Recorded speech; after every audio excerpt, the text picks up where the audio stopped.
जय श्री कृष्णा, राधे राधे। दोस्तों, आप सभी का बहुत बहुत शुक्रिया, बहुत बहुत आभार। आप सबके प्रेम, भरोसे और साथ की वजह से आज मुझे महाराज जी से दीक्षा मिली।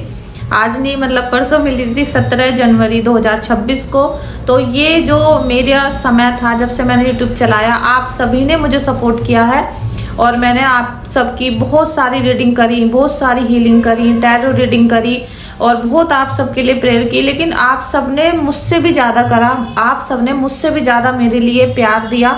तो आपकी वजह से आज मैं यहाँ पहुंची हूँ, क्योंकि सदगुरु भगवान से अगर मुझे दीक्षा मिली है आज, तो आप भी कहीं ना कहीं उसमें मेरे साथ थे।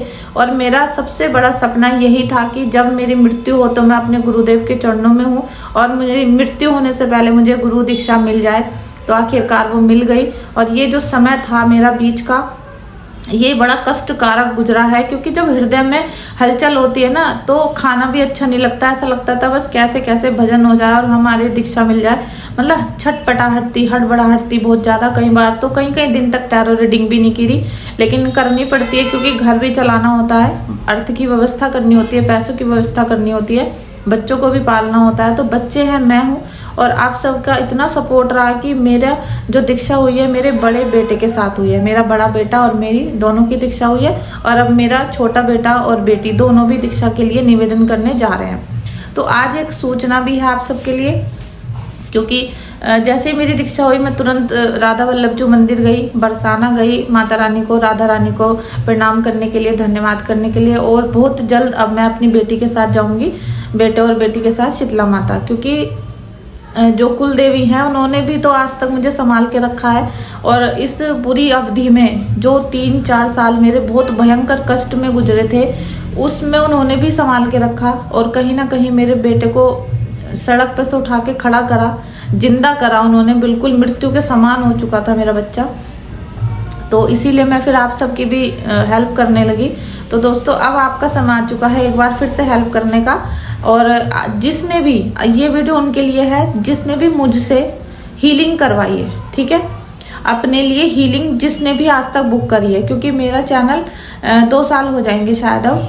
तो 2 साल में अनगिनत हीलिंग करी है मैंने।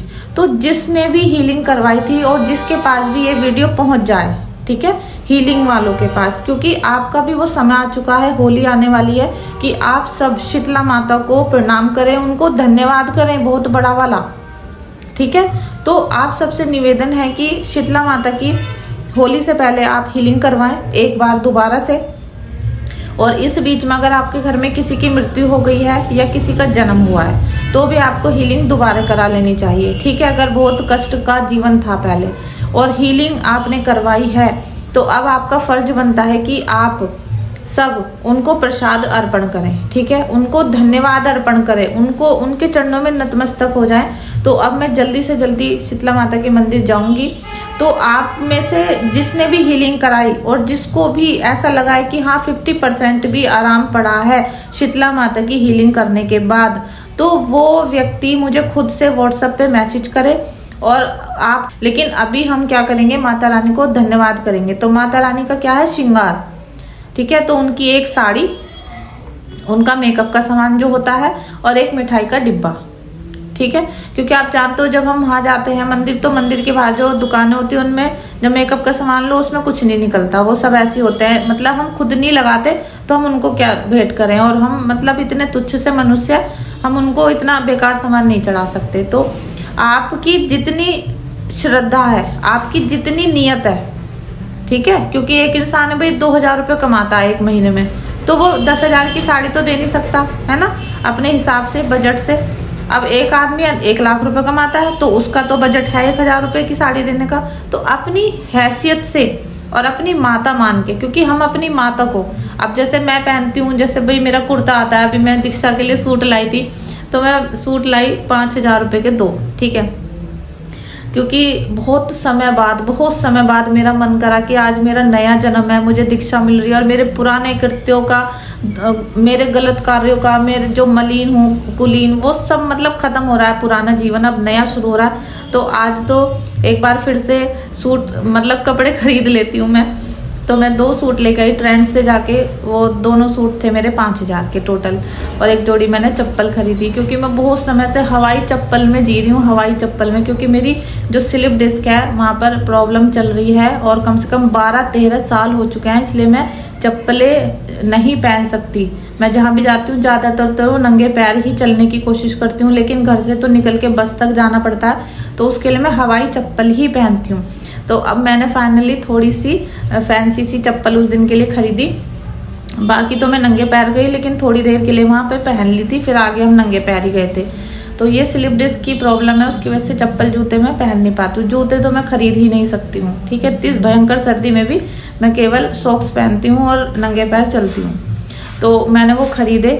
तो और अब मुझे ऐसा लगा जैसे मैंने अपनी शादी का लहंगा खरीदा हो।